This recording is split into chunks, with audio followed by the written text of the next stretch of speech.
Start कर दी।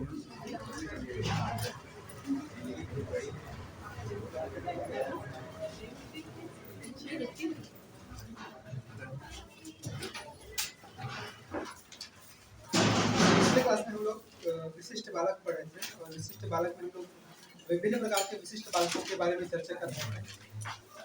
प्रतिभाशाली बालक, मंदबुद्धि पिछड़े बालक, मंदबुद्धि बालक और समस्याग्रस्त बालक, इन सभी की विशेषताएं देखी थी। इन सबकी क्या क्या विशेषताएं होती हैं, साथ ही साथ इनके शिक्षा का स्वरूप देखा था।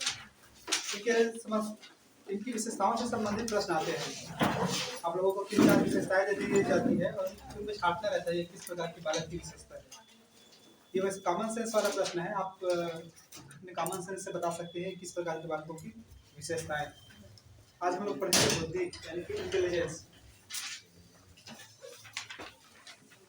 बुद्धि चैप्टर है इंटेलिजेंस।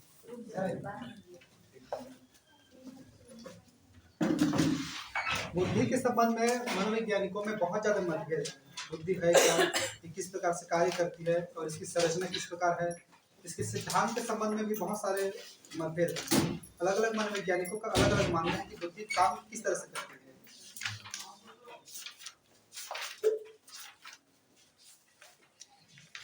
कुछ परिभाषाएं लिखेंगे बुद्धि की जो एग्जाम में आए हैं।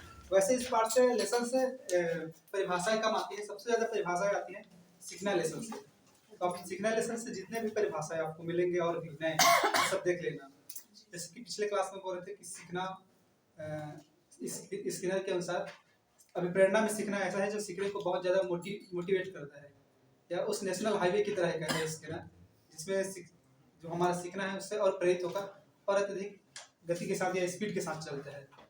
Motivational is the national highway of learning, इस तरह से उनका एक परिभाषा है। इस तरह से बहुत सारी परिभाषाएं हो सकती है। तो परिभाषाएं आप लोग बहुत सारी तो लिखवा नहीं सकते, तो परिभाषाएं आप लोग खुद से देखेंगे और इस चैप्टर से परिभाषाएं बहुत कम आती है। फिर भी एक दो परिभाषाएं देख लेते हैं। वुडवर्थ कहना है बुद्धि और इंटेलिजेंस दोनों हिंदी और अंग्रेजी दोनों में लिख लेंगे। चैप्टर का नाम इंटेलिजेंस। इंटेलिजेंस, बुद्धि और इंटेलिजेंस। वुडवर्थ का कहना है कि बुद्धि कार्य करने की विधि है। बुद्धि, वुडवर्थ इस संबंध में कहते हैं कि बुद्धि कार्य करने की विधि है। बुद्धि जो है कार्य करने की विधि है। टर्मन का कहना है टर्मन इस संबंध में कहते हैं बुद्धि के संबंध में कि बुद्धि अमूर्त विचारों के बारे में सोचने की योग्यता है। बुद्धि अमूर्त विचारों के बारे में सोचने की योग्यता है। बुद्धि अमूर्त विचारों के बारे में सोचने की योग्यता है। एक बार फिर से बोल रहा हूँ कि बुद्धि अमूर्त विचारों के बारे में सोचने की योग्यता है। बकिंघम के अनुसार एक परिभाषा लिखेंगे। नाम है इस मनोवैज्ञानिक का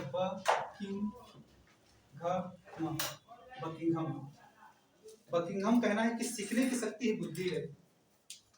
सीखने की शक्ति ही बुद्धि है। जो व्यक्ति में सीखने की क्षमता है वही बुद्धि है। सीखने की क्षमता ही बुद्धि है।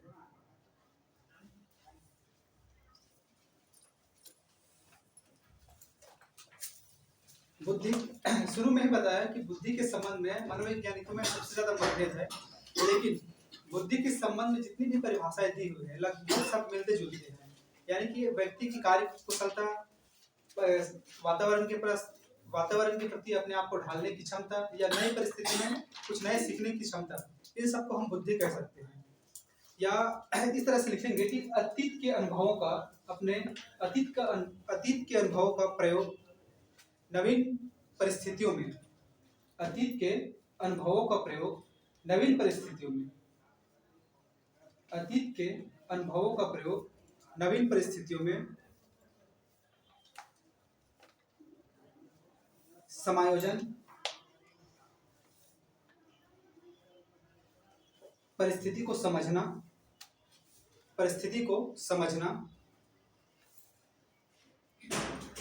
समझना तथा व्यापक क्रिया के रूप में देखना ही बुद्धि है। एक सामान्य शब्द में इस तरह से कह सकते हैं कि अतीत के अनुभवों को का प्रयोग नवीन परिस्थितियों में समायोजन, परिस्थिति को समझना तथा क्रिया को व्यापक रूप से देखना ही बुद्धि है।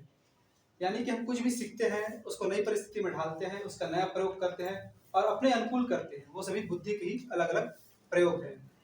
बुद्धि की कुछ विशेषताएं बताई गई है। बुद्धि अगर ये विशेषताएं अगर किसी व्यक्ति में है तो उनके पास बुद्धि है ऐसा माना जाएगा, या इनमें से इन विशेषताओं में से किसी एक कोई भी एक विशेषता अगर किसी व्यक्ति के पास है, अगर इन विशेषताओं में से कोई भी एक विशेषता अगर किसी व्यक्ति के पास है तो यह माना जाएगा कि उसके पास बुद्धि है।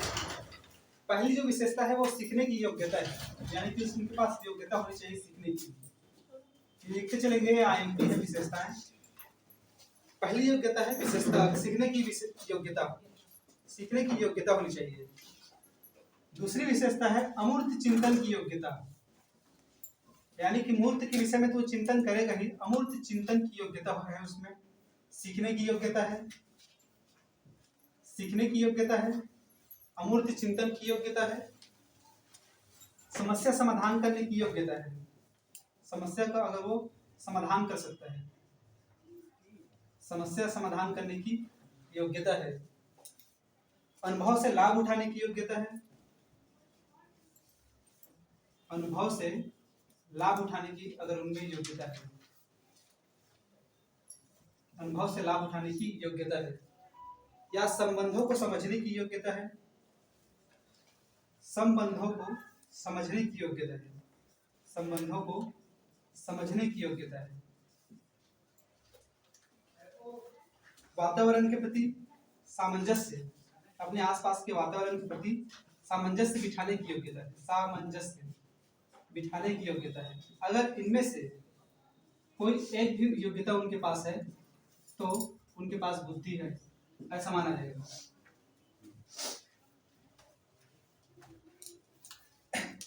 एक विशेषता है दूसरी विशेषताओं से मिली जुली है, यानी कि अगर किसी भी एक व्यक्ति के पास एक विशेषता है तो दूसरी विशेषता स्वतः ही उनके पास चली आती है। ऐसे हम अपने जीवन के किसी भी समस्याओं से इनको उदाहरण के स्वरूप में समझ के देख सकते हैं।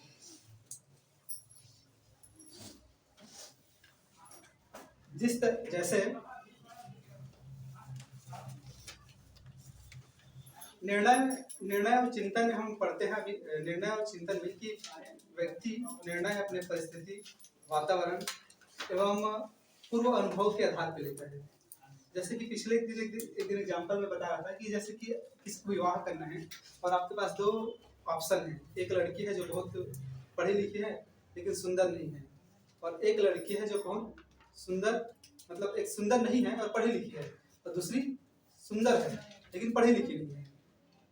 आप चाहते थे कि आप कम जो पढ़ी लिखी है उससे विवाह करना, लेकिन आपके परिवार वाले उससे विवाह करा देते हैं जिससे आप चाहते नहीं थे। वह सामने वाला जैसा भी हो, आपका विवाह जैसे उससे हो गया जिससे आप चाहते नहीं थे। फिर आपका अमूर्त चिंतन शुरू हो जाएगा। रूसो इस संबंध में कहते थे कि प्रत्येक व्यक्ति को जीवन में विवाह करना चाहिए।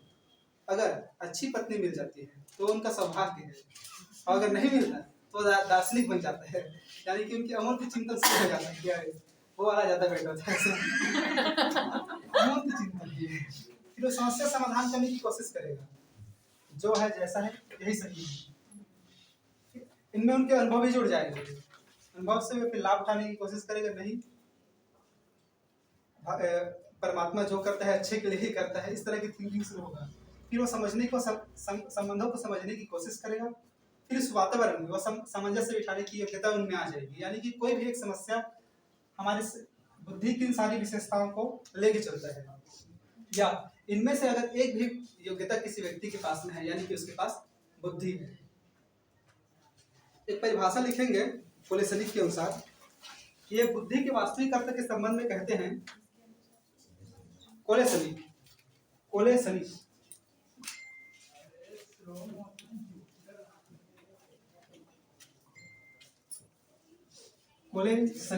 कोलेसनिक का कहना है कि बुद्धि कोई एक शक्ति या क्षमता का योग्यता नहीं है। बुद्धि कोई एक शक्ति या क्षमता का योग्यता नहीं है। बुद्धि कोई एक शक्ति या क्षमता का योग्यता नहीं है जो सब परिस्थितियों में समान रूप से कार्य करती है। जो सब परिस्थितियों में समान रूप से कार्य करती है।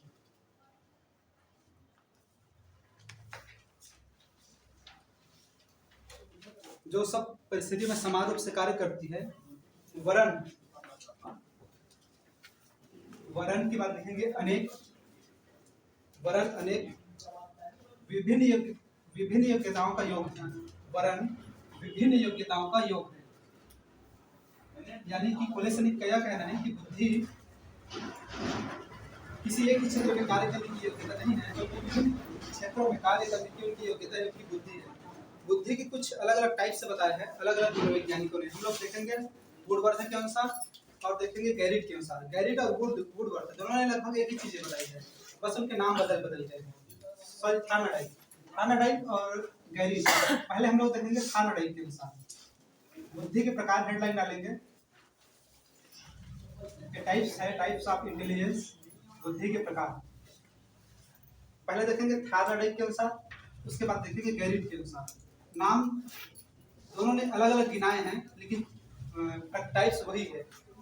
पहले देखेंगे, पहले थार्नडाइक नाम देते हैं अमूर्त बुद्धि।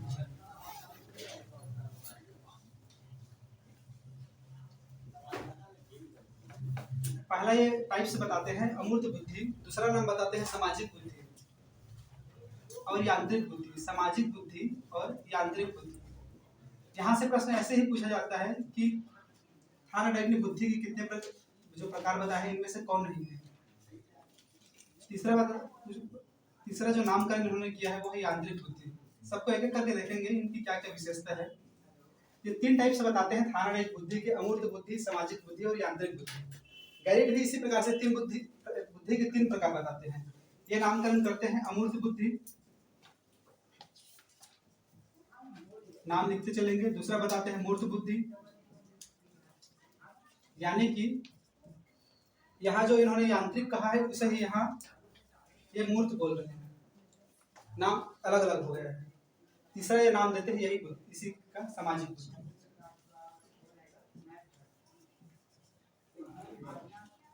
इन मनोवैज्ञानिकों का मानना है कि व्यक्तियों में लगभग तीन प्रकार की बुद्धि होती है, अमूर्त बुद्धि, सामाजिक बुद्धि और यांत्रिक बुद्धि।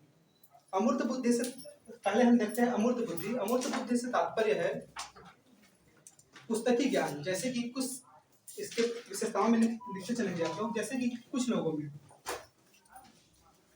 पुस्तकी ज्ञान की अधिकता होती है, या पुस्तक में जो चीज दिया रहता है उसको वो आसानी से समझ जाते हैं, या उनमें शब्द शक्ति अत्यधिक होती है, भाषा को सीखने की क्षमता अत्यधिक होती है, और सीखे हुए ज्ञान को, जैसे कि जिस व्यक्ति में इस प्रकार की बुद्धि होगी, अमूर्त बुद्धि, वो शिक्षक हो सकता है, डॉक्टर हो सकता है, अच्छा वकील हो सकता है। यानी कि अमूर्त बुद्धि होगी जिस व्यक्ति में, उनमें पुस्तकी ज्ञान होगा। यानी कि इस सैद्धांतिक बुद्धि कह सकते हैं एक शब्द में, जो सिद्धांतों को सीखकर पुस्तकों से जो ज्ञान लेते हैं, सिद्धांतिक या सिद्धांतिक बुद्धि कह सकते हैं। उदाहरण लिख लेंगे, शिक्षक, डॉक्टर, वकील, चित्रकार, कलाकार, इन सब में अमूर्त बुद्धि होगी। जितने भी कलाकार लोग हैं, चित्रकार है, कलाकार में सभी कलाकार आ जाएंगे। शिक्षक में सभी टाइप के शिक्षक, लेखक, इन सब में होता है अमूर्त बुद्धि। अमूर्त बुद्धि में वे उन चीजों के बारे में भी कल्पना करेंगे जो उनके सामने साकार रूप में नहीं है, यानी कि सैद्धांतिक बुद्धि में होगी। सामाजिक बुद्धि से तात्पर्य है कि ऐसे लोग समाज के साथ ज्यादा अपने आप को, ऐसे लोगों में ऐसी विशेषता रहेगी जो अपने जो है मनोभावों को समाज तक पहुंचाने में या लीडरशिप की में क्षमता होगी। जैसे कि नेता लोग हैं,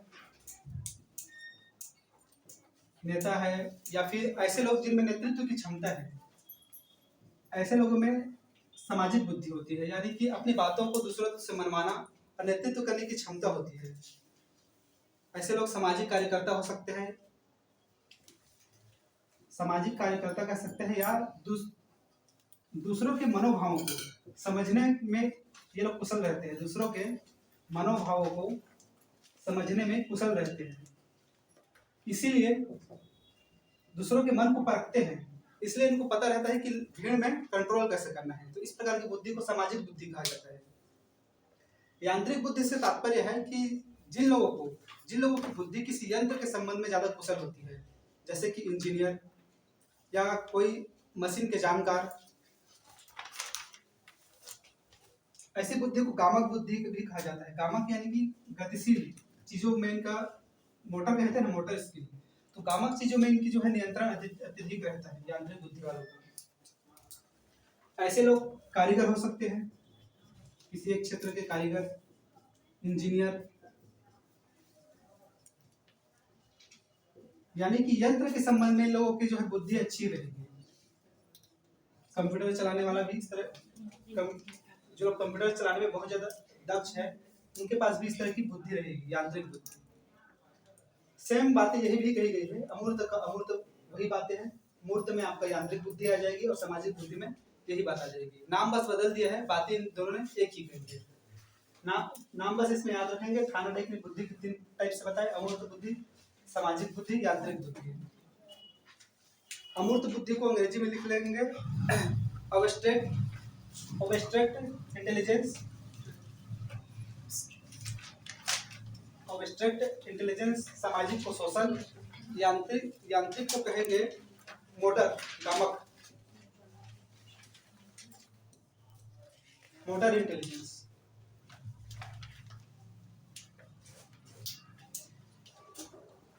ये अलग अलग प्रकार है बुद्धि के।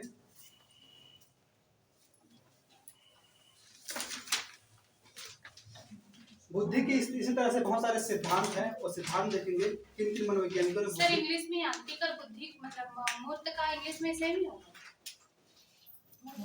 मूर्त को दूसरा शब्द बोलते हैं, लेकिन यहाँ ऑब्स्ट्रैक्ट अंग्रेजी में मतलब ये है कि वो उन चीजों के बारे में भी परिकल्पना कर पाएगा जो उनके सामने साकार नहीं है। ऑब्स्ट्रैक्ट का यहाँ ये तात्पर्य है। मूर्त जैसे कि जैसे कि जो चीजें उनके सामने मूर्त है उनको कॉन्क्रीट कहा जाता है। कॉन्क्रीट यानी कि ठोस अवस्था, और जो उनके पास मूर्त में नहीं है, अमूर्त है, वो अनकॉन्क्रीट रहेगा, यानी कि अठोस अवस्था में। मूर्त आप पूछ क्या रहे हैं? दोनों सेम है सर, पर लिखा अलग है, तो क्या इंग्लिश में सेम लिखा रहेगा क्या है? अलग अलग लिखा है सर। अमूर्त बुद्धि मतलब काल्पनिक रूप से होता है ना किसी भी चीज को, और मूर्त मतलब प्रत्यक्ष। हाँ,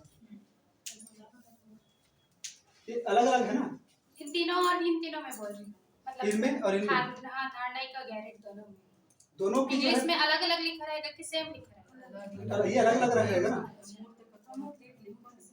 ये अलग अलग लिखा रहेगा। मतलब सेम। इनको दोबारा इसलिए नहीं बता रहा हूँ कि बातें इन्होंने सेम कही है। अमूर्त बुद्धि में वही चीजें आ जाएगी, मूर्त बुद्धि में फिर वही चीजें आ जाएगी। यांत्रिक आप इसमें पूछा, मूर्त का आप देख लेंगे, जो ऑब्स्ट्रैक्ट है उसका जस्ट उल्टा रहेगा, पर मीनिंग सेम होगा। हाँ, मीनिंग दोनों का सेम ही है।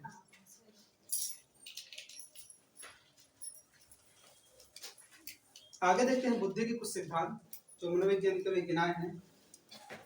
इसमें बहुत सारे सिद्धांत हैं, और प्रश्न इसमें सिद्धांत में ये आता है कि प्रश्न जो एक खंड का सिद्धांत किसने दिया है, द्विखंड का सिद्धांत किसने दिया है, त्रिखंड का सिद्धांत किसने दिया है। सिद्धांत में और ज्यादा डिग्री सवाल नहीं पूछते।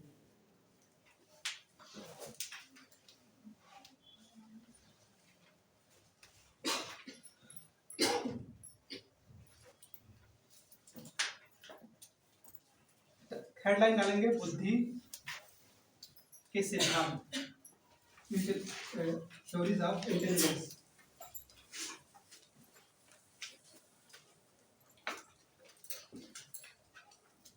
पहले देखेंगे इस सिद्धांत में यह जानने की कोशिश की गई है कि बुद्धि क्या है, एक कार्य किस प्रकार से करता है, और यह इसकी कार्य विधि कैसी है, इस संबंध में अलग अलग मनोवैज्ञानिकों ने अलग अलग अपने वो दिए हैं, निष्कर्ष दिए हैं। पहला सिद्धांत देखेंगे एक खंड सिद्धांत। एक खंड सिद्धांत इसी को एक कारक सिद्धांत भी बोलते हैं। हाँ, यूनिफैक्टर थ्योरी कहा जाता है इसे, यूनिफैक्टर थ्योरी है ये। इनको देने वाले हैं बिने टर्मन एवं स्टर्न। बिने टर्मन और स्टर्न, बिने टर्मन और स्टर्न एक खंड सिद्धांत। जैसे कि मनोवैज्ञानिकों को मानना है कि हमारी जो बुद्धि है दो पार्ट में बटी हुई है, एक लेफ्ट है एक राइट है। जो राइट साइड है जो है सृजनात्मक बुद्धि से को बिलोंग करती है, और जो लेफ्ट साइड है वो तार्किक क्षमता को बिलोंग करती है। तो इसी तरह से अलग अलग मनोवैज्ञानिकों ने बुद्धि की कार्य पद्धति के संबंध में अलग अलग सिद्धांत दिए हैं। तो हम उसी उन्हीं सिद्धांतों को देख रहे हैं कि बुद्धि की कार्य विधि कैसी है, वे किस तरह से कार्य करती है।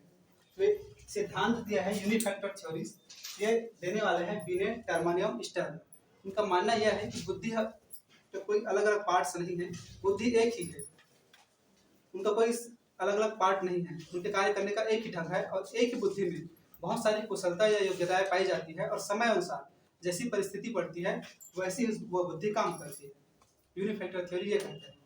इनमें याद रखेंगे कि इस थ्योरी को देने वाले तीन मनोवैज्ञानिक थे, बिने टर्मन एवं स्टर्न। इनका यह मानना है कि बुद्धि एक ही है, एक ही बुद्धि है। अलग अलग इंसान मनुष्य के अंतर्गत मनुष्य के बुद्धि में बहुत सारे उनके पार्ट्स नहीं है, एक ही बुद्धि है। वही बुद्धि विभिन्न परिस्थितियों में विभिन्न ढंग से कार्य करता है। इसके बाद द्विखंड सिद्धांत है। द्विखंड यानी कि दो खंड, दो खंड सिद्धांत कह सकते हैं। दो खंड सिद्धांत, दो खंड को सिद्धांत देने वाले थे। प्रश्न इसमें यह पूछा जाता है कि जो दो खंड सिद्धांत है उनको देने वाले कौन थे। इसके साथ साथ इसमें यह पूछा जाता है कि दो खंड सिद्धांत में इन्होंने क्या क्या बातें कही थी। इनको देने वाले थे स्पीयरमैन, टू फैक्टर थ्योरी कह सकते हैं। टू फैक्टर थ्योरी इनको देने वाले थे स्पीयरमैन, और इन्होंने यह बताया था कि हमारी बुद्धि दो प्रकार की होती है। एक बुद्धि को हम सामान्य बुद्धि कहते हैं, यानी कि जनरल इंटेलिजेंस, सामान्य बुद्धि, और एक जिनको हम कहते हैं जनरल इंटेलिजेंस, और एक होती है हमारी विशिष्ट बुद्धि। विशिष्ट बुद्धि को हम कहते हैं स्पेशल इंटेलिजेंस। विशिष्ट बुद्धि इसे हम कहेंगे स्पेशल इंटेलिजेंस। इसके लिए हम जी लिख लेंगे, इसके लिए एस लिख लेंगे। जी यानी कि जनरल बुद्धि और एस यानी कि स्पेशल बुद्धि, स्पेशल इंटेलिजेंस और जनरल इंटेलिजेंस। इसमें यहाँ से बहुत सारे सवाल आया है कि सामान्य बुद्धि और विशिष्ट बुद्धि का सिद्धांत किसने दिया है, तो है स्पीयरमैन। बहुत बार यही पर सवाल पूछा गया है। ये दो खंड सिद्धांत के नाम से कम पूछा जाता है, सामान्य बुद्धि और विशिष्ट बुद्धि दी किसने है ये पूछा जाता है। स्पीयरमैन ने सामान्य बुद्धि को विशिष्ट बुद्धि से अत्यधिक उपयोगी बताया है। ये महत्वपूर्ण बातें हैं। स्पीयरमैन ने सामान्य बुद्धि को विशिष्ट बुद्धि से ज्यादा उपयोगी बताया है, और इनका यह मानना है कि सामान्य बुद्धि ही व्यक्ति को और अच्छे कार्य करने के लिए प्रेरित करता है या कुशल बनाता है किसी कार्य में। इसकी विशेषताएं लिखते जाएंगे। सामान्य बुद्धि की क्या क्या विशेषता है, यह अत्यधिक महत्वपूर्ण है इसकी अपेक्षा, विशिष्ट बुद्धि की अपेक्षा। सामान्य बुद्धि व्यक्ति में जन्मजात होते हैं। सामान्य बुद्धि यानी कि कम बुद्धि नहीं है इनका तात्पर्य, यानी कि यहाँ सामान्य बुद्धि कहने से इनका तात्पर्य है कि एक ही बुद्धि में जो बहुत सारे काम करने की विशिष्टताएं पाई जाती है उसे वे सामान्य बुद्धि कहते हैं। और विशिष्ट बुद्धि से इनका तात्पर्य है कोई व्यक्ति अगर किसी एक ही क्षेत्र में कुशल है, जैसे कि कोई आदमी बहुत अच्छा तबला बजाता है तो उनकी सामान्य बुद्धि से अलग है, उसके पास एक विशिष्ट बुद्धि तबला बजाने का। तो तबला बजाना विभिन्न तरह की क्रियाओं करने से ज्यादा अच्छा नहीं माना जाएगा। अगर कोई व्यक्ति बहुत अच्छा सारी तरह की समस्याओं का समाधान आसानी से कर लेता है, यानी कि सामान्य जीवन की समस्याओं को, तो उनको ज्यादा श्रेय कर माना जाएगा ना उनकी अपेक्षा जो सिर्फ में तबला बजाने में कुशल है। तो इसीलिए उन्होंने विशिष्ट बुद्धि की अपेक्षा सामान्य बुद्धि को ज्यादा महत्वपूर्ण बताया। यह बुद्धि व्यक्ति में जन्मजात होती है, लेकिन तबला बजाना कोई व्यक्ति जन्मजात नहीं सीख जान पाते, इसलिए अर्जित करना पड़ता है। ये अर्जित बुद्धि है, यानी कि प्रैक्टिस से व्यक्ति विशिष्ट बुद्धि को प्राप्त करता है। सामान्य बुद्धि व्यक्ति में सदैव एक सी रहती है। इनका मानना है कि सामान्य बुद्धि व्यक्ति में सदैव एक सी रहती है, लेकिन विशिष्ट बुद्धि को प्रशिक्षण के द्वारा इसमें कुशलता लाया जा सकता है। प्रशिक्षण के द्वारा उसमें कुशलता लाया जा सकता है। सामान्य बुद्धि प्रत्येक व्यक्ति में भिन्न होती है, सबके अपने सोचने के ढंग जो है अलग अलग रहेगा। प्रशिक्षण के द्वारा इसको अर्जित किया जा सकता है। विशिष्ट बुद्धि को प्रशिक्षण के द्वारा अर्जित किया जा सकता है।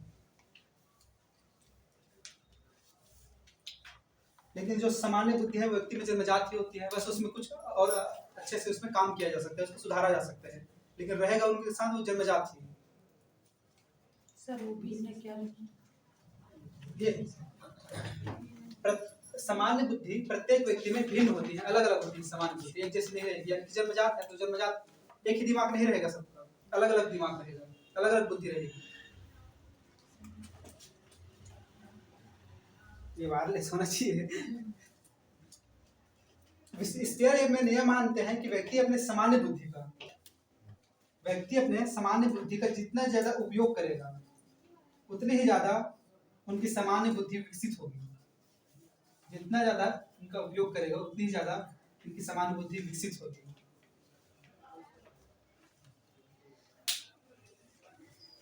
यानी कि सामान्य बुद्धि से तात्पर्य है व्यक्ति विभिन्न क्षेत्रों में जो उनकी सामान्य बुद्धि है, और विशिष्ट बुद्धि से तात्पर्य है किसी एक ही क्षेत्र में कुशल होना।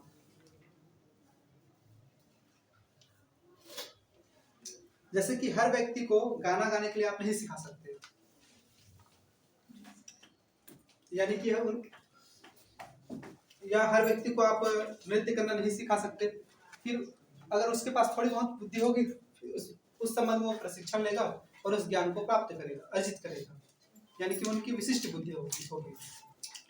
यानी कि इसमें दो खंडों में बांटते हैं सामान्य बुद्धि को, सामान्य बुद्धि और विशिष्ट बुद्धि।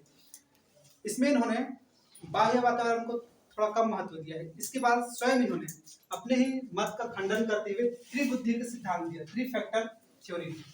इन्हीं का ही है, स्पीयरमैन का ही। त्रिखंड सिद्धांत कह सकते हैं या 3 फैक्टर थ्योरी कह सकते हैं, स्पीयरमैन का ही है। बाद में इन्होंने यह स्वीकार किया कि व्यक्ति के पास केवल 2 ही प्रकार की बुद्धि नहीं होती, सामान्य बुद्धि और विशिष्ट बुद्धि। इनको छोड़ के, इन दोनों को छोड़ के एक और प्रकार की बुद्धि होती है जिसे हम वह निम्न बुद्धि कहते हैं। यानी कि उनके पास अगर कई व्यक्ति ऐसे होते हैं जिनमें सामान्य बुद्धि नहीं होती, यानी कि मन बालक होते हैं, उनमें ना तो सामान्य बुद्धि होती है ना ही विशिष्ट बुद्धि होती है।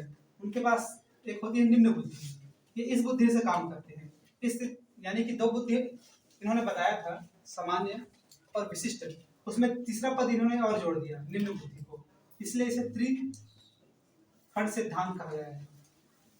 स्पीयरमैन का ही है, त्रिखंड सिद्धांत करके लिख लेंगे, 3 फैक्टर थ्योरी, 3 खंड सिद्धांत या त्रिखंड सिद्धांत। जल्दी हो रहा है क्या? ज्यादा इसके बारे में और जानना आवश्यक नहीं है, नाम से ही ज्यादा क्वेश्चन आते हैं यहाँ से। इसके बाद है बहुखंड, मल्टी फैक्टर थ्योरी, बहुखंड सिद्धांत। मल्टी फैक्टर थ्योरी लिखेंगे, बहुखंड सिद्धांत, बहुखंड सिद्धांत, मल्टी फैक्टर थ्योरी। इनको देने वाले हैं कैली एवं थर्स्टन, कैली एवं थर्स्टन,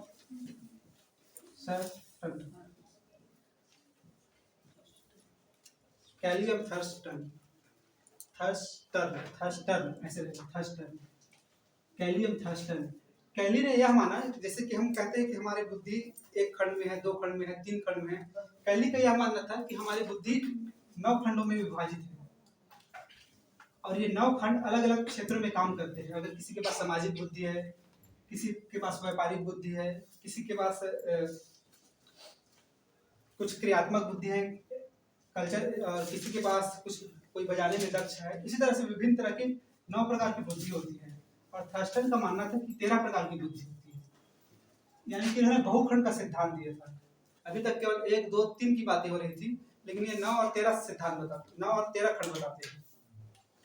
इसमें बहुत सारे 13 खंड बताए हैं।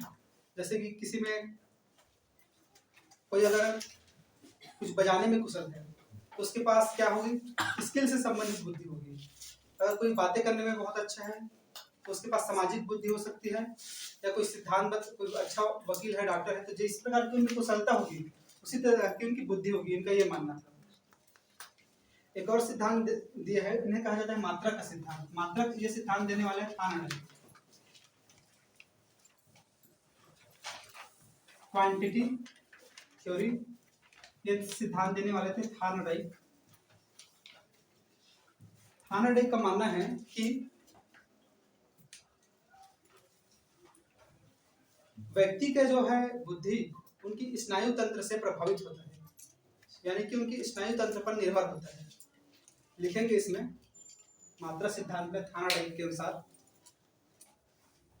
थानडई कहते हैं कि मस्तिष्क का गुण स्नायु तंत्रों, स्नायु इस तरह से लिखते हैं, स्नायु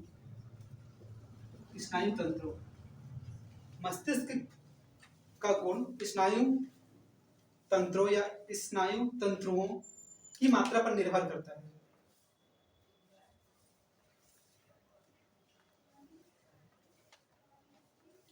इनका मानना था कि जितना अधिक मस्तिष्क और स्नायु तंत्र का संबंध होगा उतना ही अधिक व्यक्ति की बुद्धि तीव्र रूप से काम करेगी या करेगा। स्नायु तंत्रियों एवं बुद्धि के बीच संबंध होगा, उतना अधिक बुद्धि, व्यक्ति की बुद्धि तीव्र रूप से कार्य करेगा। मस्तिष्क और स्नायु तंत्र के बीच जितना संबंध होगा, स्नायु तंत्र से तात्पर्य है हमारे शरीर में बहने वाले वो असंख्य नाड़ियां जो किसी भी चीज का स्पर्श एवं दर्द का अनुभव कराती है, उसे स्नायु तंत्र कहा जाता है। यानी कि हमारे शरीर में बहुत सारी नाड़ियां हैं, उन्हीं नाड़ियों से हमें पता चलता है कि कोई दर्द हुआ। जैसे कि कोई एक मच्छर काटे तो सीधा वो संकेत जाता है दिमाग को, बुद्धि को, कि अमुक स्थान पर कुछ दर्द हो रहा है। तो हमारे स्नायु तंत्र के द्वारा ही हमें पता चलता है। तो जितना अधिक उनका स्नायु तंत्र काम करेगा उतनी ही अधिक उनकी बुद्धि होगी, ये मानता है थानडई।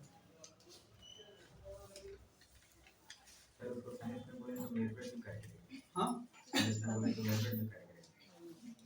क्या चीज, क्या चीज?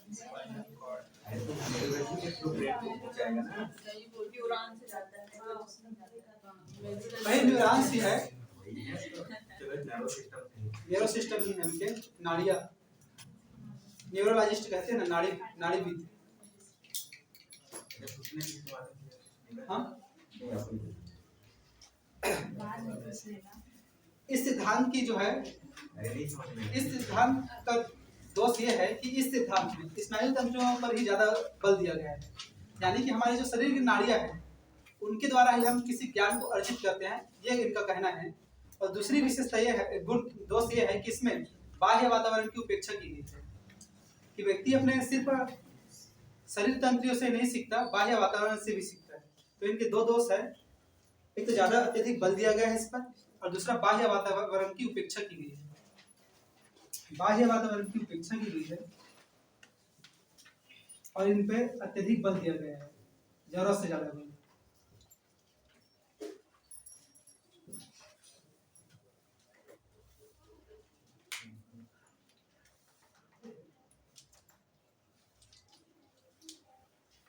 आगे बढ़े इससे, एक और सिद्धांत देने वाले हैं वर्ग घटक का सिद्धांत। ये जी थॉमसन के अनुसार है, ये अच्छा सिद्धांत है वर्ग घटक का सिद्धांत।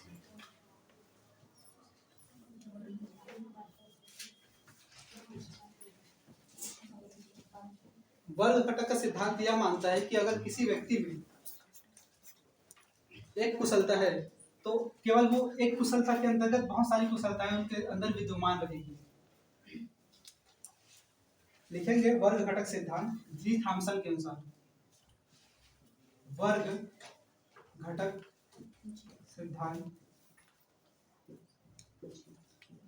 जी थॉमसन, इनके प्रतिपादन करने वाले थे जी थॉमसन। इनका यह मानना है कि बुद्धि अनेक विशिष्ट योग्यताओं के साथ साथ, लिखेंगे इसमें, बुद्धि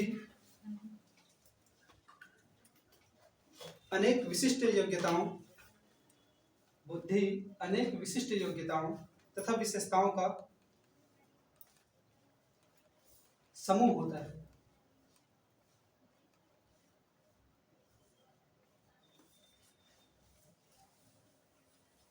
बुद्धि अनेक विशिष्ट योग्यताओं और विशेषताओं का समूह होता है।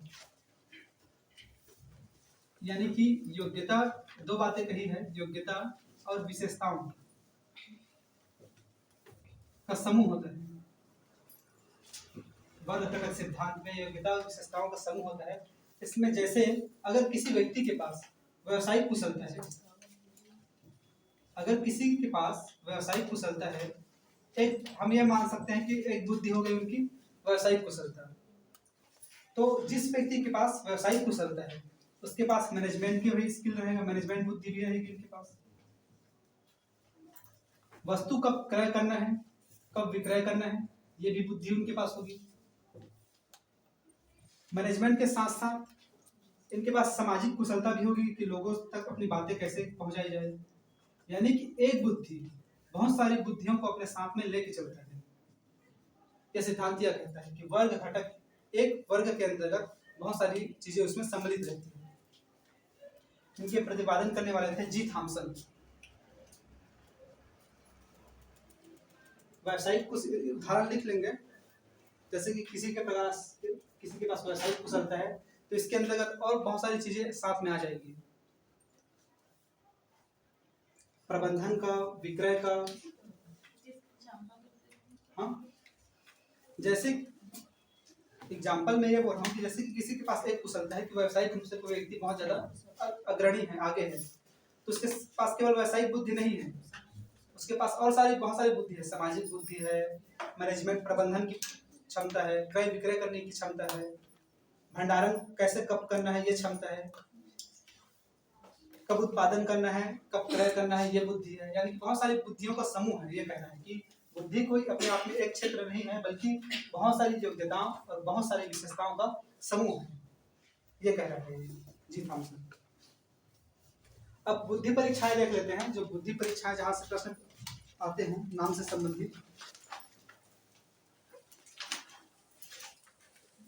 बुद्धि परीक्षाओं के इतिहास से संबंधित प्रश्न आता है कि बुद्धि परीक्षाओं की शुरुआत किसने की। बुद्धि परीक्षा, हाँ क्या हो, हेडलाइन डालना है, बुद्धि परीक्षाओं के सिद्धांत लिखेंगे या बुद्धि परीक्षाओं का इतिहास। आज भी चलती है बुद्धि परीक्षा, हमेशा से जारी थी, प्राचीन काल से ये चल रहा था। लेकिन हम ये पढ़ते हैं कि अमेरिकी मनोवैज्ञानिकों ने शुरुआत की या ब्रिटेन के मनोवैज्ञानिकों ने शुरुआत की। हम अपने प्राचीन धर्म ग्रंथों में भी देखते हैं कि कई बुद्धि परीक्षाएं होती थी। पहले समय में स्वयंवर होता था, तो स्वयंवर में क्या होता था, कई प्रकार की स्किल का टेस्ट लिया जाता था, बुद्धि की भी परीक्षा ली जाती थी। जिस व्यक्ति के पास ज्यादा बुद्धि होता था उनके साथ अपनी जो है पुत्री की विवाह कर दिया जाता था।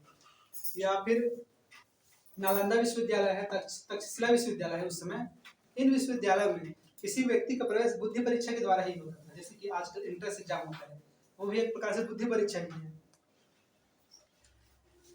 सबसे पहले यानी कि प्राचीन भारत में भी बुद्धि परीक्षाएं होती रहती है। जैसे कि महाभारत में हम लोग देखते हैं कि यक्ष और जैसे भीम और यक्ष के बीच जो सवाल जवाब हुए कि मैं आपसे 10 सवाल पूछता हूँ, उन सवालों के आप जवाब दे दोगे तभी इस झील का पानी आपको पीने को मिलेगा।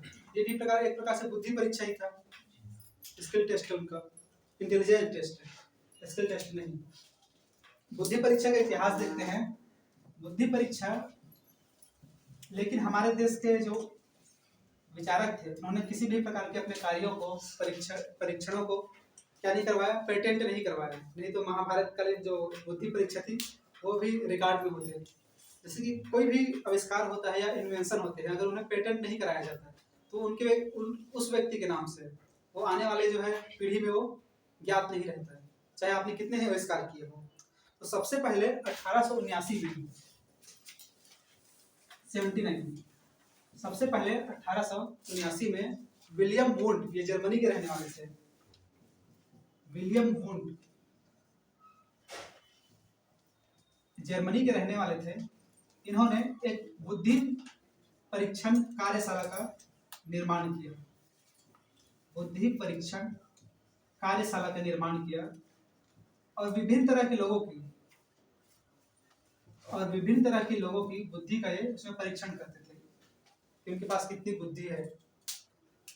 कुछ मनोवैज्ञानिकों के नाम लिखते चलेंगे। इसके बाद जो सर्वप्रथम प्रयास करने वाले थे फ्रांस के मनोवैज्ञानिक थे बीने को सर्वप्रथम बुद्धि परीक्षण करने वाला व्यक्तिगत बुद्धि परीक्षण करने वाला मनोवैज्ञानिक माना जाता है। ये प्रश्न कई बार आया है कि व्यक्तिगत बुद्धि परीक्षण करने वाले पहले मनोवैज्ञानिक कौन है। इनका आंसर आपको लेना है बीने। विलियम वुंड ने सबसे पहले इनकी शुरुआत की थी, लेकिन ये किसी प्रकार की व्यक्तिगत बुद्धि परीक्षण नहीं करते थे, बल्कि इनकी एक कार्यशाला थी। व्यक्तिगत बुद्धि परीक्षण करने की शुरुआत मनोवैज्ञानिक बीने ने किया। यह फ्रांस के रहने वाले थे। इंग्लैंड के एक मनोवैज्ञानिक के नाम लिखेंगे, इनका नाम था विंच। इंग्लैंड के मनोवैज्ञानिक थे विंच। ये अलग अलग मनोवैज्ञानिक हैं जिन्होंने बुद्धि परीक्षण से संबंधित कार्य किए। जर्मनी के मनोवैज्ञानिक है मैनमान।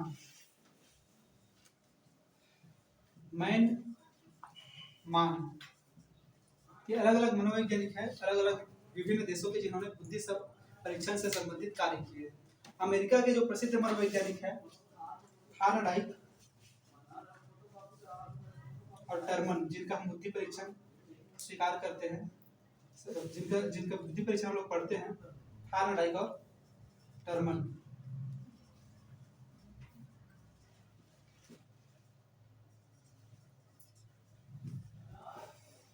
ये अलग अलग मनोवैज्ञानिक थे, अलग विभिन्न देशों के, जिन्होंने बुद्धि परीक्षा से संबंधित कार्य किए। सबसे पहले व्यक्तिगत रूप से बुद्धि परीक्षण जो कार्य करने की शुरुआत बीने ने किया।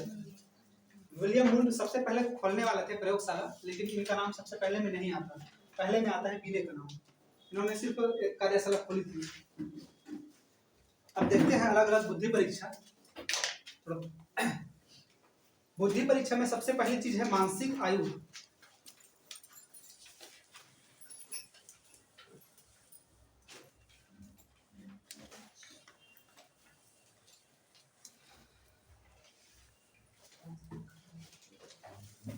मानसिक आयु से तात्पर्य है, एक होता है वास्तविक आयु। जैसे कि अभी हम आपसे पूछे कि आपकी आयु क्या है, तो आप अपनी आयु बताएंगे। मेरा उम्र 20 साल है, 18 साल है, 15 साल है, जो भी रहेंगे वो बताएंगे, वो आपकी वास्तविक आयु है।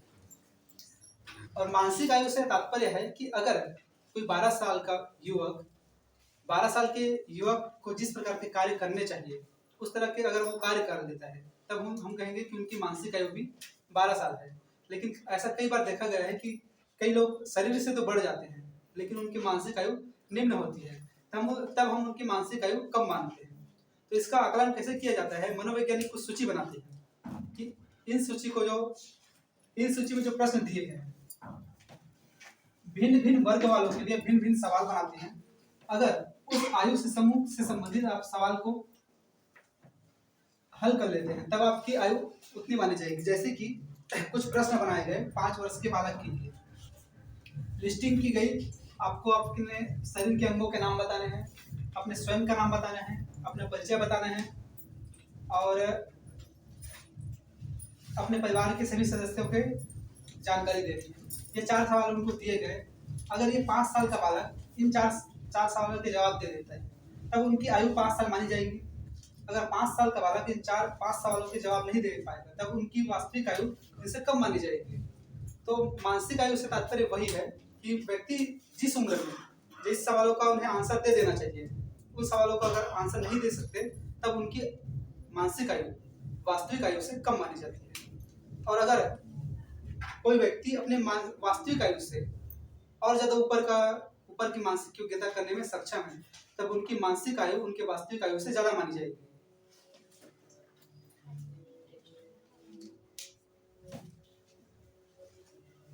इसी आधार पर मनोवैज्ञानिक किसी भी व्यक्ति का बुद्धि लब्धि निकालते हैं। बुद्धि लब्धि निकालने के लिए जो बुद्धि लब्धि को इंटेलिजेंस क्यूटेंट कहा जाता है। बुद्धि लब्धि आईक्यू, इंटेलिजेंस क्यूटेंट यानी कि उनकी कितनी क्षमता है और इनके निकालने के लिए वो सूत्र देते हैं कि बालक की मानसिक आयु, उनकी वास्तविक आयु, और इसे इंटू कर देना है 100 से, फिर उनकी जो है बुद्धि लब्धि IQ लेवल वो निकल आता है। अगर किसी बालक का जैसे मानसिक आयु कितना है, कोई भी संख्या रख सकते हैं हम इसमें, जैसे कि अगर उनकी मानसिक आयु 10 वर्ष है और वास्तविक आयु 8 वर्ष है, इसे 100 से करके निकाल लेंगे कि उनकी बुद्धि लब्धि किस प्रकार की होगी। फिर टर्मन या अनेक मनोवैज्ञानिक क्यों नहीं, बुद्धि लब्धि से संबंधित अलग अलग उनके मानक दिए हैं कि 90 से लेकर 110 अगर उनकी बुद्धि है तो सामान्य बुद्धि, 110 से अगर 120 के बीच है तो उससे श्रेष्ठ बुद्धि, इस तरह से। जैसे कि अगर इसका हम आंसर निकालेंगे तो आएगा 125 बुद्धि लब्धि, यानी कि सामान्य बुद्धि से अधिक बुद्धिमान है, क्योंकि उनकी मानसिक आयु सिर्फ 8 साल, वास्तविक आयु सिर्फ 8 साल है, लेकिन उनकी मानसिक आयु उसकी वास्तविक आयु से ज्यादा है, तो स्वाभाविक बात है सामान्य से उनकी बुद्धि ज्यादा ही रहेगी। इस तरह से बुद्धि लब्धि निकाला जाता है। इसमें से यहाँ से भी प्रश्न बनते हैं बुद्धि लब्धि निकालने के लिए, तो आपको यही फार्मूला लगाना है, ऊपर रहेगा मानसिक आयु, नीचे रहेगा वास्तविक आयु, और फिर डिवाइड कर देना है 100 से। कुछ बुद्धि परीक्षणों के नाम लिखेंगे। पहले टर्मन के अनुसार बुद्धि लब्धि आप लोग तो सब जानते होंगे, इससे आगे बढ़े या लिखोगे टर्मन की बुद्धि लब्धि?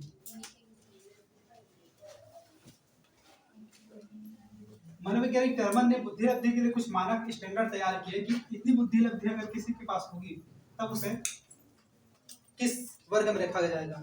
उनका मानना है 140 प्लस जिसके पास बुद्धि है, यानी कि वो जीनियस है, प्रतिभावान है, प्रतिभाशाली व्यक्ति है। 140 प्लस अगर किसी के पास बुद्धि है तो प्रतिभाशाली या जीनियस व्यक्ति है।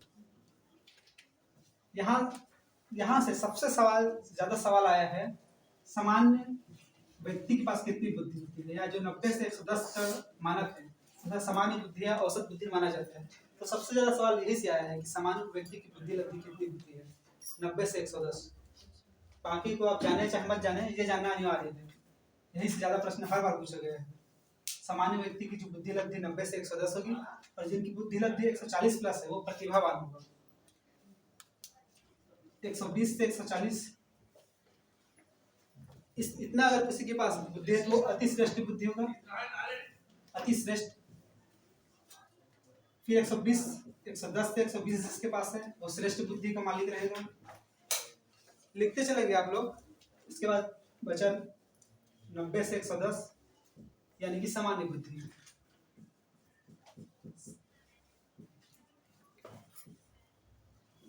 अब जस्ट इसके नीचे कर देना है। 90 से जब नीचे है यानी कि क्षीण बुद्धि वाले स्टार्ट हो जाएंगे उससे नीचे।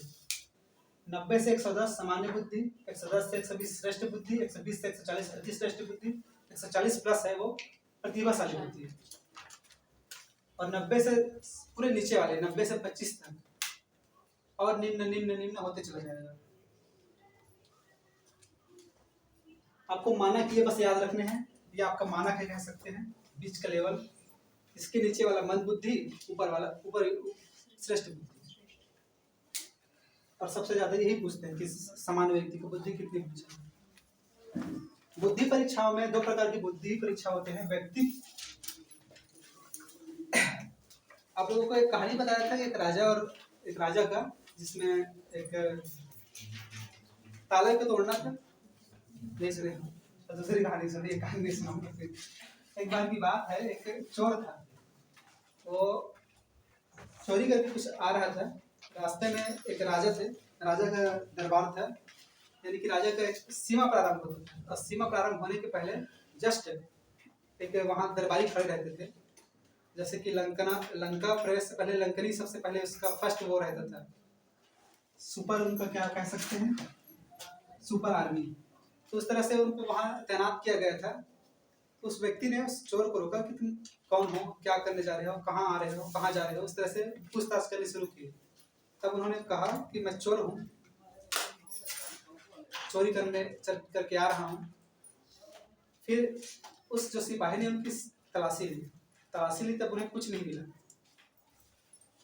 तो बस एक गधे में बैठ के आ रहा था और वहां से चला गया वो। कुछ दिन बाद वही व्यक्ति वहां से फिर गुजरा, फिर वो उसी गधे में बैठे हुए आ रहा था। फिर उस सिपाही ने उनसे पूछा कि कौन हो, कहाँ जा रहे हो। फिर उन्होंने वही जवाब दिया, चोर हूँ, चोरी करने गया था, चोरी करके आ रहा हूँ। उस सिपाही ने फिर उनकी जांच की, कुछ नहीं मिला, तो उसके पास कोई सबूत था ही नहीं, इसलिए उन्हें पकड़ नहीं पाया, फिर उनको छोड़ दिए। ऐसा वाकया कई बार चलता रहा। वो हमेशा यही बोलता कि चोर हो, चोरी करके आ रहा हूँ, लेकिन बिना किसी सबूत के वो उन्हें पकड़ नहीं पाता था। समय बीती और एक बार समय बीतने के बाद जो सिपाही था वो सेवानिवृत्त हो गया, यानी कि रिटायर्ड हो गया। और एक दिन की बात है कि एक बाजार में अचानक से उसी चोर से मिला कि तब उन्होंने उनसे पूछा कि आपको अब डरने वाली कोई बात नहीं है, अब तो मैं सिपाही भी नहीं रहा, मेरी नौकरी छूट चुकी है, मैं रिटायर्ड हो चुका हूँ, अब तो आप बता सकते हैं कि आप चोरी क्या करते थे। तो उन्हें कहते हैं कि अबे गधे, आपको इतना भी पता नहीं, मैं गधे चुराता था, क्योंकि उसके पास कुछ था ही नहीं, गधे में बैठ के आता था और गधे में बैठ के वो चला जाता था। उनको ये लगता था कि चोरी क्या कर रहे हैं। तो व्यक्तियों की बुद्धि को परखने के लिए मनोवैज्ञानिकों ने 2 प्रकार के सिद्धांत बताए, और दोनों प्रकार के सिद्धांतों में सवाल ये आता है कि ये इस प्रकार के जो है सिद्धांत किस वर्ग से संबंधित है। तो पहले आप लिखेंगे इसमें बुद्धि परीक्षाओं के प्रकार में लिखेंगे, पहला व्यक्तिक बुद्धि परीक्षाओं के प्रकार, हेडलाइन डालेंगे बुद्धि परीक्षाओं के प्रकार, इसमें लिखेंगे व्यक्तिक बुद्धि परीक्षा, और दूसरा है सामूहिक बुद्धि परीक्षा। हाँ, जैसा नाम है वैसे ही इनका गुण है, व्यक्तिक बुद्धि परीक्षा और सामूहिक बुद्धि परीक्षा। व्यक्तिक बुद्धि परीक्षा और सामूहिक बुद्धि परीक्षा।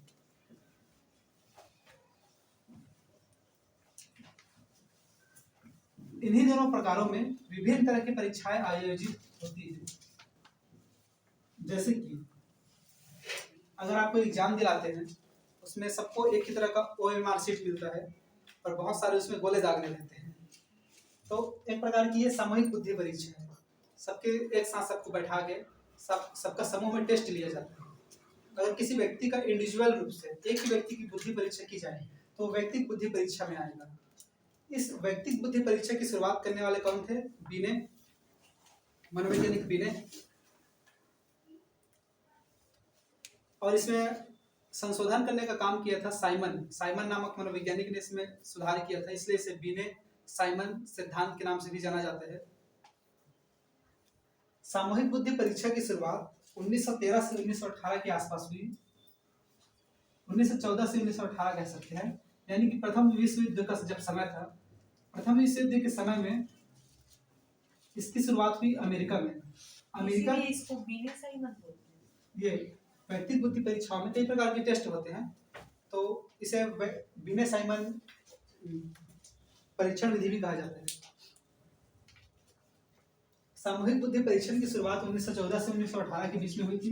यह समय था प्रथम विश्व युद्ध का। अमेरिका के सैनिकों को अत्यधिक संख्या में ऐसे लोगों की आवश्यकता थी जो सैनिक के रूप में युद्ध अभ्यास कर सके और लड़ाई लड़ सके। सामूहिक रूप में लोगों को सेना में भर्ती के लिए इस प्रकार की बुद्धि परीक्षा आयोजित करनी पड़ी, यानी कि पहले टेस्ट लेते थे सामूहिक रूप से, और टेस्ट लेने के बाद आर्मी में उनका चयन किया जाता था। व्यक्तिगत बुद्धि परीक्षा में किसी एक ही व्यक्ति की बुद्धि का परीक्षण किया जाएगा, और सामूहिक बुद्धि परीक्षा में एक साथ भीड़ का जो है भीड़ की बुद्धि परीक्षा की जाएगी। यानी कि जब अत्यधिक लोगों की आवश्यकता होती है तब ऐसे इस प्रकार की स्किल इंटेलिजेंस स्किल का मापन किया जाता है।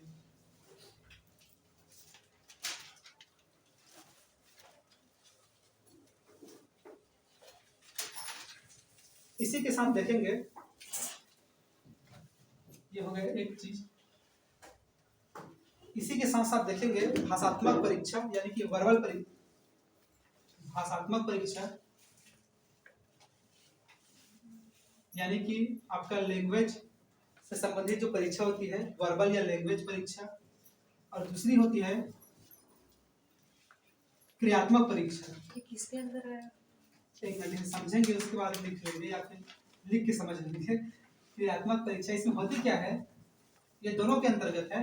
व्यक्तिगत बुद्धि परीक्षा में भी भाषात्मक परीक्षा होती है और सामूहिक बुद्धि परीक्षा में भी भाषात्मक और क्रियात्मक परीक्षण होती है, यानी कि दोनों टेस्ट में, यानी कि व्यक्ति का भी भाषात्मक परीक्षा लिया जाता है और समूह का भी लिया जाता है। तो भाषात्मक परीक्षा में क्या होता है कि किसी व्यक्ति की भाषा के आधार पर उनकी बुद्धि का जो है परीक्षण किया जाता है। यानी कि इस पद्धति से किसी भी व्यक्ति का परीक्षण करने के लिए उनका पढ़ा लिखा होना आवश्यक है। तभी आप उनके जो है भाषात्मक, जैसे कि आप पढ़े लिखे हैं नहीं तो आपका OMR में फिर टेस्ट कैसे लेंगे। और जो लोग पढ़े लिखे नहीं हैं उनके लिए क्रियात्मक परीक्षण की आवश्यकता पड़ती है। यानी कि उनको कुछ पहेलियां दे दी जाएगी, उनको कुछ चित्र दे दिए जाएंगे, उसमें अंतर ढूंढने के लिए दे दिया जाएगा, या फिर कुछ लकड़ी के गट्ठे दे दिए जाएंगे, उनमें उनको कम या ज्यादा संख्या बताना है। यानी कि क्रिया के माध्यम से उनके ज्ञान का परीक्षा इस विधि से लिया जाता है। भाषात्मक परीक्षा में उनके ज्ञान के आधार पर, उनके नॉलेज के आधार पर, उनकी भाषा के आधार पर उनकी ज्ञान का या बुद्धि का परीक्षा लिया जाता है। तो ये दोनों तरह की परीक्षाएं व्यक्तिगत बुद्धि परीक्षा में भी होती है और सामूहिक बुद्धि परीक्षा में भी होती है। ठीक है, अब इनमें कुछ टाइप्स हैं, उन टाइप्स के आप लोग नाम लिख लेंगे। प्रश्न यही से बनते हैं कि ये टाइप्स कहाँ किस प्रकार की बुद्धि परीक्षा है। पहले आप लोग लिखेंगे व्यक्तिक भाषा परीक्षा से संबंधित, व्यक्तिक भाषा परीक्षण से संबंधित कुछ टाइप है। इनके नाम है बिने साइमन बुद्धि स्केल। सर इसका हेडिंग क्या है? ये बुद्धि परीक्षा के अलग अलग टाइप्स है, प्रकार। ये बुद्धि परीक्षाएं हैं, व्यक्तिक बुद्धि परीक्षा, सामूहिक बुद्धि परीक्षा। इनके अंतर्गत दो प्रकार की बुद्धि परीक्षा ली जाती है, भाषात्मक परीक्षा और क्रियात्मक परीक्षा। सामूहिक बुद्धि की भी दो प्रकार से होती है, भाषा के संबंध में भी और क्रिया के संबंध में भी। अब मैं बुद्धि परीक्षा के कुछ टाइप्स बता रहा हूँ, व्यक्तिक बुद्धि परीक्षा के कुछ टाइप्स बता रहा हूँ। इनमें दो टाइप्स है, भाषात्मक बुद्धि परीक्षा और क्रियात्मक बुद्धि परीक्षा। ठीक है, धीरे धीरे समझेंगे, चैप्टर खत्म होगा तब तक आप लोग समझ जाएंगे। पहले व्यक्तिक भाषात्मक परीक्षा, यानी कि यह है व्यक्तिक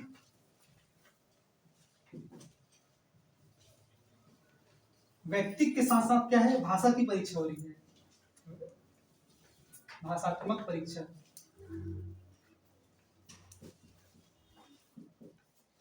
इसमें पहला लिखेंगे बिने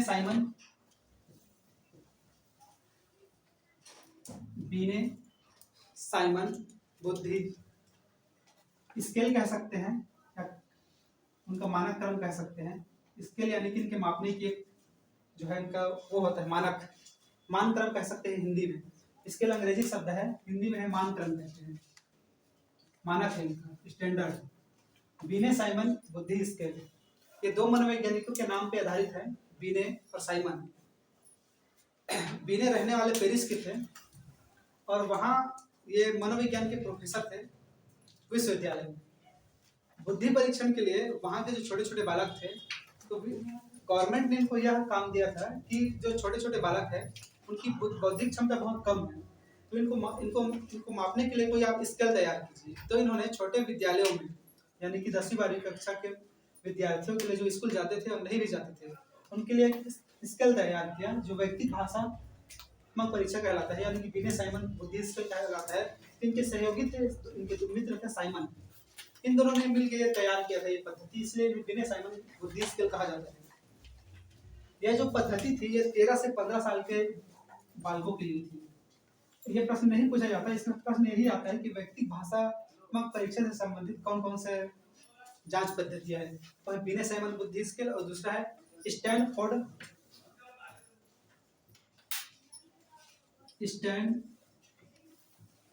नाम लिखेंगे स्टैनफोर्ड बिने स्केल,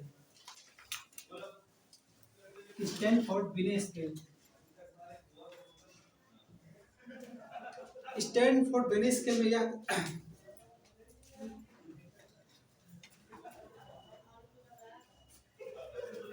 अमेरिका का एक विश्वविद्यालय है स्टैनफोर्ड, यहाँ के मनोवैज्ञानिक थे टर्मन। तो टर्मन ने बिने साइमन बुद्धि स्केल में ही कुछ रूपांतरण करके इस पद्धति का जन्म दिया, स्टैनफोर्ड बिने स्केल का।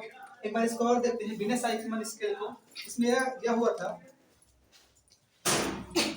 13 से 15 वर्ष के बालकों के लिए इसे पहले लागू किया गया था, और इसमें कुछ अलग अलग वर्ग के बालकों के लिए, जैसे कि 13 साल के बालक के लिए अलग से प्रश्न, 3 से 15 साल के बालकों के लिए शुरुआत की गई थी। 3 साल के बालकों के लिए अलग बुद्धि वर्ग, 4 के लिए अलग, 5 के लिए अलग, यानी 13 से लेकर 15 वर्ष के बालकों के लिए अलग अलग सूचियां तैयार की गई, यानी कि 5-5 प्रश्नों की एक सूचियां बनाई गई थी। और 5-5 प्रश्न में आप जोड़ सकते हैं कि 3 से लेकर 15 वर्ष के बालकों के लिए अलग अलग सूचियां बनाई गई थी। अगर कोई विद्यार्थी 3 वर्ष का बालक अगर 3 वर्ष के लिए बनाए गए मानक 5 प्रश्नों का उत्तर नहीं दे पाता तो उनकी मानसिक आयु कम मानी जाती थी। जैसे कि अगर कोई 13 वर्ष का बालक है, अगर 13 वर्ष का बालक 13 वर्ष के लिए बनाए गए सूचियों से किसी का आंसर ना दे पाए तब उनकी बुद्धि कम मानी जाती थी। अगर कोई बालक जैसे 10 वर्ष का है, अगर 10 साल के बालक के लिए 5 सूचियां बनाई गई है कि इनमें से 5 सूची का आंसर देना है, अगर इनमें से वो 4 का आंसर सही से बता ले, एक का आंसर ना बता पाए तो उनकी मानसिक आयु 10 वर्ष नहीं मानी जाती थी। ये इस प्रकार की बुद्धि परीक्षण की सबसे बड़ा ये दोष था। और इसमें यह भी था कि अगर कोई 10 वर्ष का बालक 11 वर्ष के लिए बनाए गए प्रश्नों के 4 सवाल का आंसर दे पाया और 12 वर्ष के बनाए हुए सवाल का एक प्रश्न का उत्तर दे पाया तो प्रति एक प्रश्न के लिए उनकी उम्र में 1.5 वर्ष जोड़ दिया जाता था मानसिक आयु में। क्लियर है ना? कंफ्यूजन है इसमें, इतना ज्यादा डीप में भी जाने की जरूरत नहीं है। व्यक्तिगत भाषा हम परीक्षा को किसने 2 टाइप्स है, बस उतना जानना काफी है। एक के लिए 1.5 वर्ष। हाँ, जैसे कि अगर कोई 8 वर्ष का बालक है, अगर कोई 8 वर्ष का बालक है, ठीक है, अगर 8 वर्ष का बालक 10 वर्ष के बालक के लिए बनाए हुए 5 प्रश्नों में से 4 प्रश्नों के सही उत्तर बता पाए, ठीक है, और 12 वर्ष के लिए बनाए गए प्रश्नों में से केवल एक का सही आंसर बता पाया, तब उनकी आयु मानी जाएगी, इनमें जोड़ देंगे, यानी कि इसमें उनका 1.5 वर्ष जुड़ जाएगा 4 प्रश्नों के लिए, इसमें 1.5 वर्ष जुड़ जाएंगे।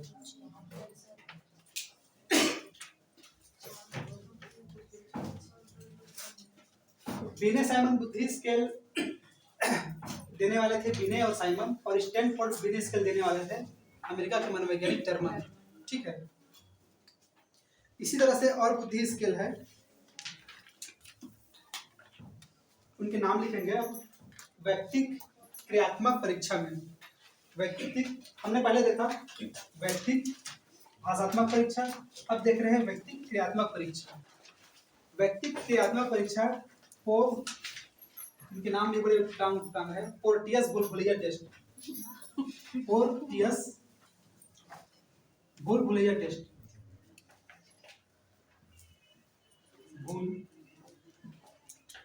बुलबुलिया टेस्ट।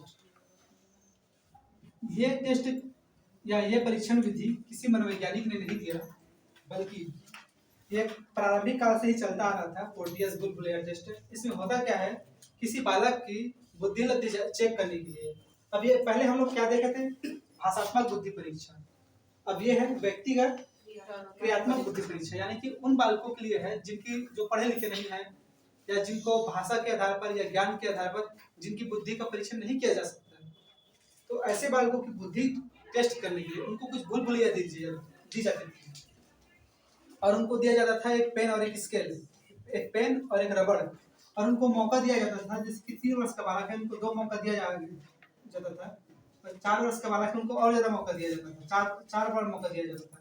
अगर वो कोई भूल-भुलैया है, जैसे कि ये भूल-भुलैया है,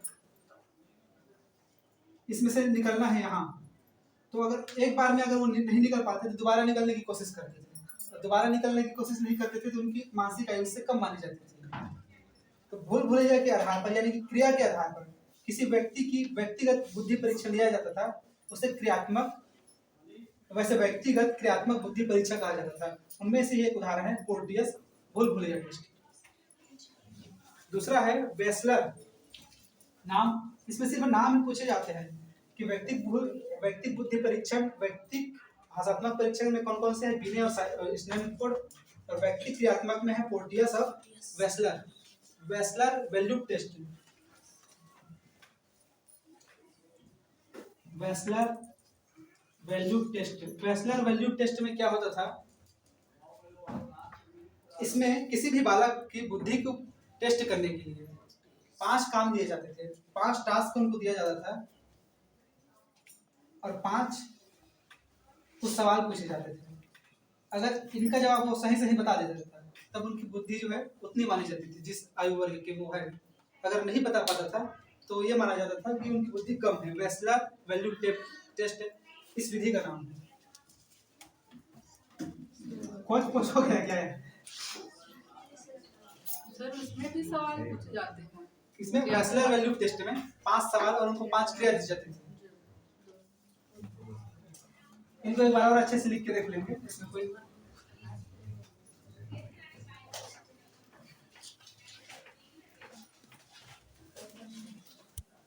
अब बचा है सिर्फ सामूहिक बुद्धि परीक्षा में सामूहिक भाषात्मक परीक्षा और सामूहिक क्रियात्मक परीक्षा। और ये दोनों प्रकार की जो है बुद्धि परीक्षा यानी कि व्यक्तिगत एक व्यक्ति की बुद्धि परीक्षा नहीं है, ये बुद्धि परीक्षा है समूह की। तो इसकी शुरुआत पहले भी बताया 1914 से 1918 के बीच में अमेरिका में हुई थी। तो ये बुद्धि परीक्षा अमेरिका में ही सैनिकों की भर्ती के लिए किया गया था, इसलिए इसे आर्मी इंटेलिजेंस टेस्ट भी कहा जाता है। सामूहिक से अगर प्रश्न आए तो सीधा आपके दिमाग में आना चाहिए आर्मी टेस्ट हो रहा है। चाहे भाषा का टेस्ट हो चाहे क्रिया का टेस्ट हो। जब आर्मी में इस समय ज्यादा लोगों की आवश्यकता पड़ी अफसर के लिए, सैनिक के लिए, कर्मचारी के लिए, तब इन दोनों तरह की परीक्षा ली गई थी, भाषा की भी और क्रियात्मक परीक्षा भी। तो सभी लोग अफसर बनने के लिए तैयार नहीं थे, तो उनकी क्रियात्मक परीक्षा की जाती थी कि अंतर को ढूंढ पाते हैं या नहीं, या संकेतों को समझ पाते हैं या नहीं, इस तरह से।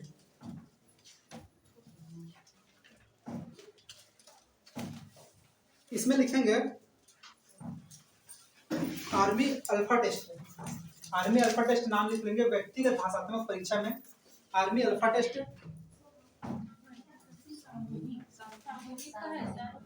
सामूहिक में ही बता रहा हूँ, व्यक्तिगत में नहीं, सामूहिक में पहले है भाषात्मक और दूसरा है क्रियात्मक।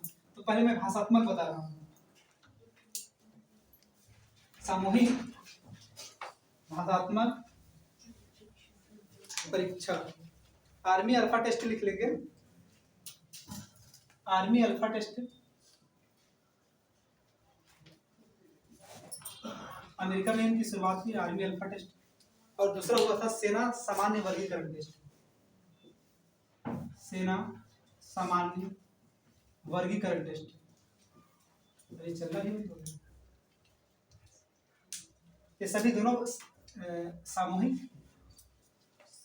सामूहिक भाषागत परीक्षाएं हैं, यानी कि उनकी भाषा के आधार पर उनके बुद्धि का परीक्षण किया जाता था, कितनी उनके पास बुद्धि है।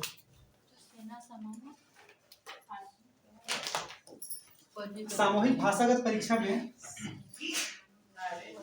आर्मी अल्फा टेस्ट है, आर्मी अल्फा टेस्ट, और दूसरा है सेना सामान्य वर्गीकरण टेस्ट।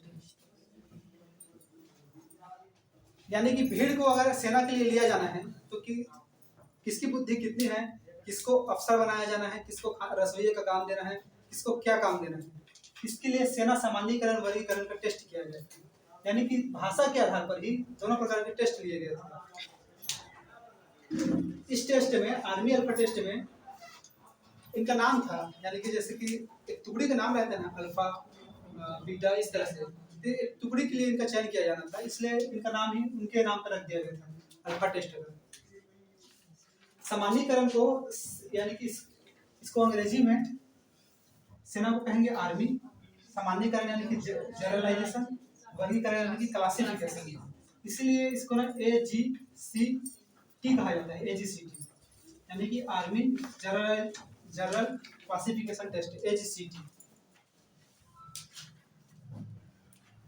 जैसे कि शब्दावली है, गणना है, या गणित से संबंधित सवाल है। अगर मौखिक रूप से अगर कोई व्यक्ति इस तरह के सवालों को देने में अगर सक्षम है तब इस तरह के लोगों का चयन किया जाता था इसमें। और दूसरा है जस्ट फिर रहेगा सामूहिक क्रियात्मक टेस्ट। सामूहिक क्रियात्मक टेस्ट में दो नाम लिख लेंगे, आर्मी बीटा टेस्ट और शिकागो क्रियात्मक टेस्ट। आर्मी बीटा टेस्ट और शिकागो क्रियात्मक टेस्ट।